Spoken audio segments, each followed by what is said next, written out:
지난 시간에 이어 강의를 시작하겠습니다. 이번에는 직업 기초능력과 경험 질문이 어떤 내용으로 구성되는지를 여러분들에게 보겠습니다. 자, 여러분들 제가 수업에서 가장 얘기 많이 하는 것 중에 하나가 직업 기초능력입니다. 직업 기초능력은 10가지가 있죠. 의사소통 능력, 수리 능력, 문제 해결 능력, 자기개발 능력, 그리고 자원관리 능력, 대인관계 능력과 정보 능력, 그리고 기술 능력, 조직이해 능력, 직업윤리 10가지로 구분이 됩니다. 자, 각각의 직업 기초 능력에 대해서 정의를 내리고 있고요. 이 정의는 바로 면접의 질문이 됩니다. 자, 예를 들어 의사소통 능력의 이 정의를 보면은 업무를 수행함에 있어 글과 말을 읽고 들음으로써 다른 사람이 뜻한 바를 파악하고 자기가 뜻한 바를 글과 말로 전달하는 능력, 이렇게 이야기를 하고 있는데 이러죠. 본인이 직접 글을 쓰거나 계획을 수립을 통해 남을 설득하거나 업무를 추진했던 경험이 있습니까? 이런 질문이 나옵니다.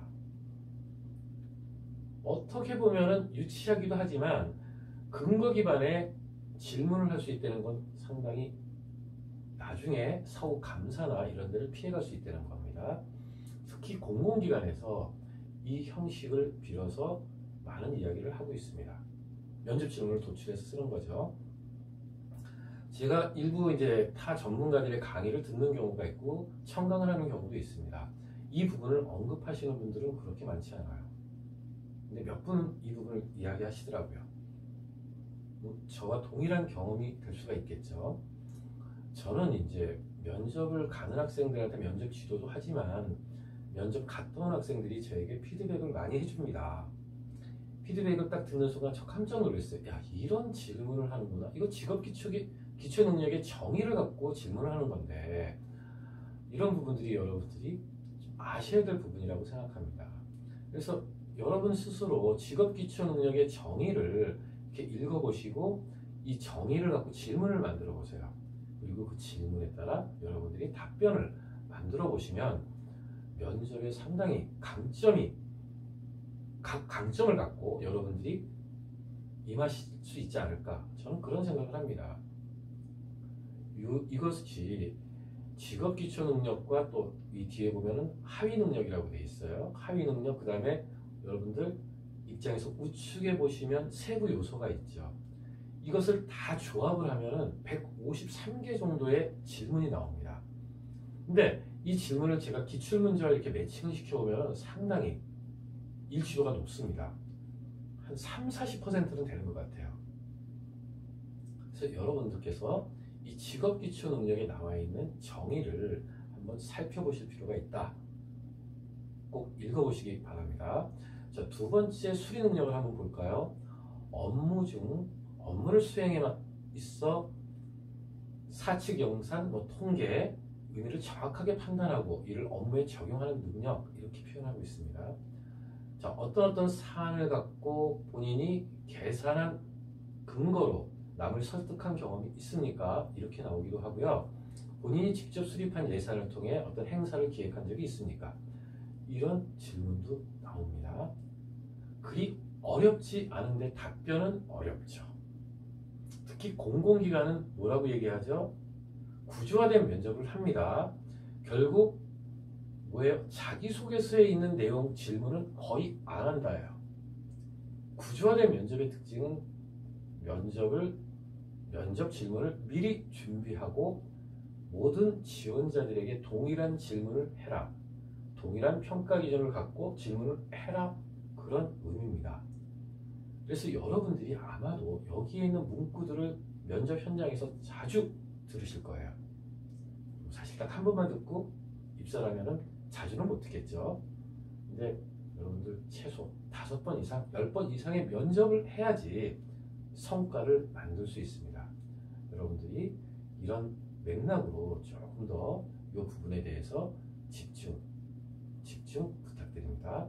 아시겠죠? 자, 문제 해결 능력. 문제 상황이 발생했을 경우 창조적이고 논리적인 사고를 통하여 이를 올바르게 인식하고 적절히 해결하는 능력. 근데 우리가 이 책에 보면은 적절히 조치했다 뭐 이렇게 얘기를 하는데 이 적절히라는 단어를 좀 싫어하는 분들도 있어요. 대충 했다, 임기응변이다 이렇게 생각하시는 분들도 있기 때문에 뭐 여러분들이 좀 단어를 빼고 그냥 이야기하시는 게 더 좋습니다. 인식하고 적절히가 아니고 그냥 해결하는 자세, 뭐 이렇게 뭐 해결하는 능력 이렇게 설명하는 게 더 좋다는 얘기죠. 적절히라는 단어 별로 안 좋습니다. 뭐 많은 책에 나오지만 저는 여러분들한테 그렇게 좀 당부를 드리겠습니다. 이것도 같은 형식으로 질문이 나옵니다. 현장에 어떤 문제를 발견하고 스스로 그 문제를 해결한 경험이 있습니까? 그 해결 과정을 구체적으로 설명해 주세요. 이렇게 나올 수가 있죠. 자기개발 능력, 업무를 추진하는데 스스로 관리하고 스스로 개발하는 능력. 자, 이 부분은 어떻게 나오냐면 스스로 자신의 부족함을 인식하고 자신이 이를 보완하기 위해서 노력했던 경험을 이야기해 주세요. 결국 경험 질문이 중점적으로 나옵니다. 자원관리 능력 볼까요? 업무를 수행하는데 시간, 자본, 재료 및 뭐 여러 가지 요소죠. 이런 부분을 적절히 그러니까 뭐 이렇게 구성해서 업무를 추진했던 경험이 있습니까? 뭐 이런 식의 얘기가 나오는 겁니다. 정의를 여러분들이 다시 한번 확인하시고 이 문제를 어떻게 나올지를 예측해 보시기 바랍니다.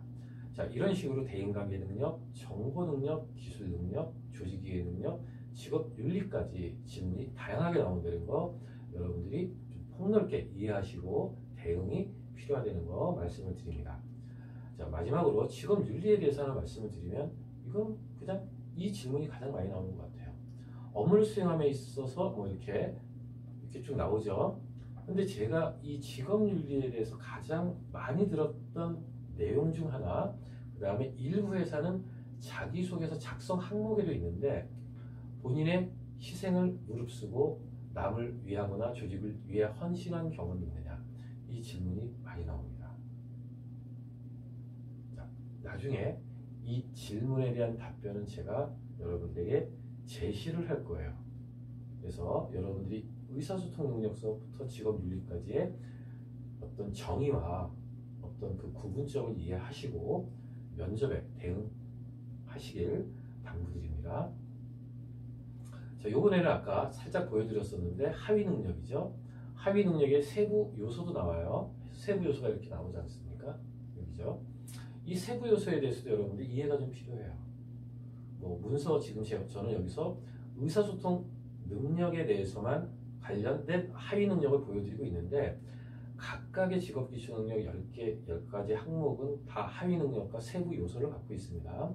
아까 제가 말씀드렸죠. 153개의 질문이 도출될 수 있다. 무궁무진한 거죠. 다 준비를 할 수 있지만 핵심적인 요소를 여러분들이 준비하는 것은 많은 도움이 된다. 말씀드립니다. 자, 여기까지 했는데 여러분 어떻게 생각하세요? 여러분 대응하실 수 있겠습니까? 저는 여러분들이 대응을 하셔야 된다고 생각합니다. 여러분들 힘내시고 다음 시간에 다른 내용을 갖고 여러분들과 만나도록 하겠습니다. 감사합니다.